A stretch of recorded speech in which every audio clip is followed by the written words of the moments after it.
ಬೆಳಗ್ಬೇಕು ನೋಡಮ್ಮ. ನೋಡ್ರಿ, ಹೊಟ್ಟೆಗೆ ಹಿಟ್ಟಿಲ್ಲದಿದ್ದರು ಹೊರಗಿನ ಪ್ರಪಂಚಕ್ಕೆ ತೋರಿಸಿದ ಹಾಗೆ ನನ್ನ ತಂಗಿಯನ್ನು ಬೆಳೆಸಿ ದೊಡ್ಡವಳನ್ನಾಗಿ ಮಾಡಿದ್ದೇನೆ ಗೌಡ್ರ.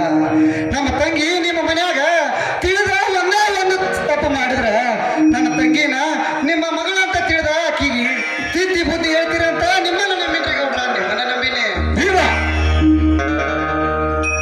ಇವಳು ನಮ್ಮ ಅರಮನೆಯ ಮಗಳು. ಆಯ್ತೆ, ಹಾ, ನಾಳೆನೇ ಮದುವೆ ಎತ್ತುಕೊಳ್ಳೋಣ, ಏನಂತೀಯ?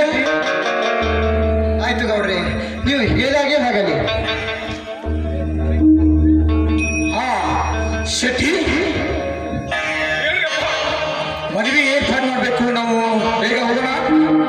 ಯಪ್ಪ ನೀವು ಒಟ್ಟ ಮುಂದೆ ನಡಿ, ನೀವು ಯಾಕೊಲೆ ಬರೇ ಮುಂದೋಗು ಹಿಂದೆ ಏನಾರು ಮಾಡ್ತೀವಿ ಅಂತದ್ದು. ಏನಾರ ಆಯ್ತು ಯಪ್ಪ ನಿನ್ ಅಂತದು ನಮ್ಗ ಬರ್ತೀರಿ ನಾನು ಹೋಗೋಣ ಬರ್ರಿ. ಇಲ್ಲಿ ಹೇಳಲೆ ಕೌಡಿಗೆ ಹೇಳೋದು ನನ್ನ ತೀರ ಏನ ಕಿಮ್ಮಕ್ರ ಐತಿರಲ್ಲ ನಮಗ. ನಿನಗೆ ಯಾರು ಐತಂದಾರು? ಹೋಣ ಸ್ವಲ್ಪ ಏನಾದ್ರು ಬಿಡಿಸಿ ಹೇಳಿದ್ರೆ ನಮಗೂ ಸ್ವಲ್ಪ ತಿಳಿಯುತ್ತೆ. ಏನ್ ಹೋಗ್ಲೋ ಅಥವಾ ಕೇಳೋ? ಯಪ್ಪ ಕೇಳಪ್ಪ, ಏನ್ ಹೇಳ್ಬಿಡು. ನೋಡ್ರಿ ಅಪ್ಪ ದನಿಯಾರ, ನಾಳೆ ಸಂಘದ ನಂದು ಫಸ್ಟ್ ನೈಟ್ ಐತು. ಓ ಇವನು ಇದೇ ತರ ಸಾಕಾಗಿ ಹೋಗ ಮಕ್ಕಳ ಏ ಬ್ಯಾಂಕ್ ತೆಗಿಯೋದು ಮರ ಹಿಂಗೆ ಹಾಕಿ.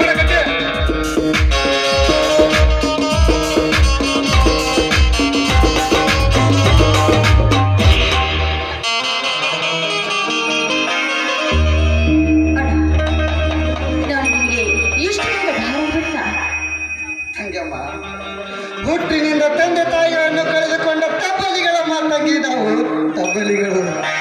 ತಂಗಿ, ನಿನ್ನ ಸಣ್ಣ ಇದ್ದಾಗಿನ ದೊಡ್ಡವಳಾಗಿ ಮಾಡುತ್ತಾನ ಒಂದೇ ಒಂದು ಕೂಗು ಕೊಂಕಾಗಲಾರ್ದಂಗೆ ಬೆಳೆಸಿ ದೊಡ್ಡವಳಾಗಿ ಮಾಡಿನವ ಅಂದಾಗ ನೀನು ಮುಂದೆ ನನಗೆ ಭಾರಕ್ಕೇನವ ನನಗೆ ಎಷ್ಟು ಬೇಗ ಮದುವೆ? ನೋಡು ತಂಗಿ, ಹೆಣ್ಣು ಮಗಳು ಬೆಳೆದು ದೊಡ್ಡವರಾಗುವವರೆಗೂ ಮಾತ್ರ ತವರು ಮಣಿ ಚಂದ. ಬೆಳೆದು ದೊಡ್ಡವಳಾದ್ಮಾಗ ಎಲ್ಲಿರ್ಬೇಕು ಅಲ್ಲಿದ್ರೆ ಚಂದ. ತಂಗಿ, ಹೆಣ್ಣು ಒಂದು ಭಾಗ್ಯಲಕ್ಷ್ಮಿ. ತವರು ಮನೆಯಲ್ಲಿ ಹುಟ್ಟಿ ಗಂಡನ ಮನೆಯನ್ನು ಬೆಳಗುವ ಭಾಗ್ಯಲಕ್ಷ್ಮಿ ತಂಗಿ, ಭಾಗ್ಯಲಕ್ಷ್ಮಿ. ಅಣ್ಣ, ಅದೇನೇ ಆಗಲಿ ನನಗೆ ಇಷ್ಟು ಬೇಗ ಮದುವೆ ಬೇಡಣ. ಹೊಸಮ್ಮ, ಚಿಕ್ಕ ಮಕ್ಕಳಂತೆ ಹಠ ಮಾಡಿದರೆ ಹೇಗಮ್ಮ? ನೀನು ಬೇಗ ಮದುವೆಯಾಗಿ ಗಂಡನ ಮನೆಯಲ್ಲಿ ಮುತ್ತೈದೆಯಾಗಿ ಬಾಳಬೇಕನ್ನೋದೇ ಈ ನಿನ್ನ ಆಸೆ ಕಣಮ್ಮ, ಈ ನಿನ್ನ ಅಮ್ಮನ ಆಸೆ. ಆಯ್ತಣ್ಣ, ನಿನ್ನ ಆಶೆಯಂತೆ ಆಗಲಿ. ಆದ್ರೆ ಈ ನಮ್ಮ ಮನೆಗೆ ಒಳ್ಳೆ ಮಹಾಲಕ್ಷ್ಮಿ ಅಂತ ಅತ್ತಿಗೆ ಬರ್ಬೇಕು ನೋಡೋಣ. ಆಯ್ತು ತಂಗ್ಯವ್ವ, ಮುಂದಿನ ವರ್ಷ ಈ ತಿಕೋಟಿ ಜಾತ್ರೆ ಅನ್ನಿಸುವಾಗ ಬೇಗ ಮದುವೆಯಾಗಿ ಒಂದು ಗಂಡು ಮಗ ಅಥವಾ ಹೆಣ್ಣು ಮಗಳನ್ನ ನನಗೆ ಕೊಟ್ಟಂದ್ರೆ ಅವಳ ಮದುವೆ ಹಾಕಿನ ಆಯ್ತಿಲ್ಲ? ಆಯ್ತಣ್ಣ, ನನ್ನ ಈ ನಿನ್ನ ಮಾತು ಕೇಳ್ತಾನೆ ಅಂತಾರೆ ಹೊತ್ತು ಹೋದಕ್ಕೆ ಗೊತ್ತಾಗೋದಿಲ್ಲ.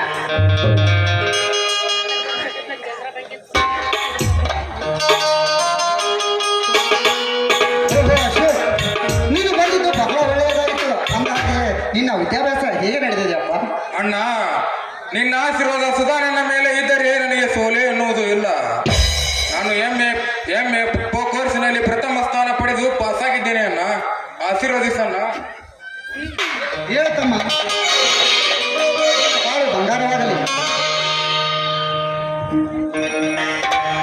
ಅಣ್ಣ, ಅದೇನು ಮದುವೆ ಬಗ್ಗೆ ವಿಚಾರ ಮಾಡ್ತಿದ್ದೇವಣ್ಣ, ಯಾರಣ್ಣ ಮದುವೆ? ಅಶೋಕ, ನೀನು ಬಂದ ಸಂತೋಷದಲ್ಲಿ ನಾನು ನಿನಗೆ ಹೇಳೋದನ್ನೇ ಮರೆತು ಬಿಟ್ಟೆ. ಅಂದಾಗೆ ನಾಳೆ ತಂಗಿ ನಂದಾಳ ಮದುವೆಯಪ್ಪ. ಅಣ್ಣ, ನನಗೆ ತಿಳಿಸದ ಮದುವೆ ಅಣ್ಣ.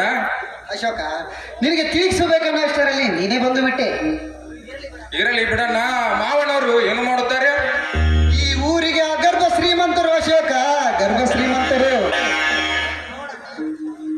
ನೋಡಣ್ಣ, ಬಡವರೇ ಆಗಲಿ ಶ್ರೀಮಂತರೇ ಆಗಲಿ, ಚಿಕ್ಕವರಿರುವಾಗಲೇ ನಿನ್ನ ಕೈ ತುತ್ತನ್ನು ತಿಂದು ನಾವು ಜೋಪಾನವಾಗಿದ್ದೇವಣ್ಣ. ನಿಜವಾಗಿ ಹೇಳಬೇಕಾದರೆ ನೀನು ನನ್ನ ಪಾಲಿನ ದೇವರು ಅಣ್ಣ, ದೇವರು. ದಿಕ್ಕಿಲ್ಲದವರಿಗೆ ಆ ದೇವರಿದ್ದಾನೆ ಅಶೋಕ, ಆ ದೇವರಿದ್ದಾನೆ. ಅಣ್ಣ, ನಾವು ಹುಟ್ಟಿದಾಗಲೇ ಯಾವ ದೇವರನ್ನೂ ಕಂಡಿಲ್ಲ. ಆದ್ರೆ ನಮ್ಮ ಪಾಲಿಗೆ ನೀನೇ ಜೀವಂತ ದೇವರನ್ನ, ಜೀವಂತ ದೇವರು. ಹಂಗಮ್ಮ, ಹಿಂದೆ ನಮ್ಮ ಸಂಸಾರ ಆ ನನ್ನ ಸಾಗರ.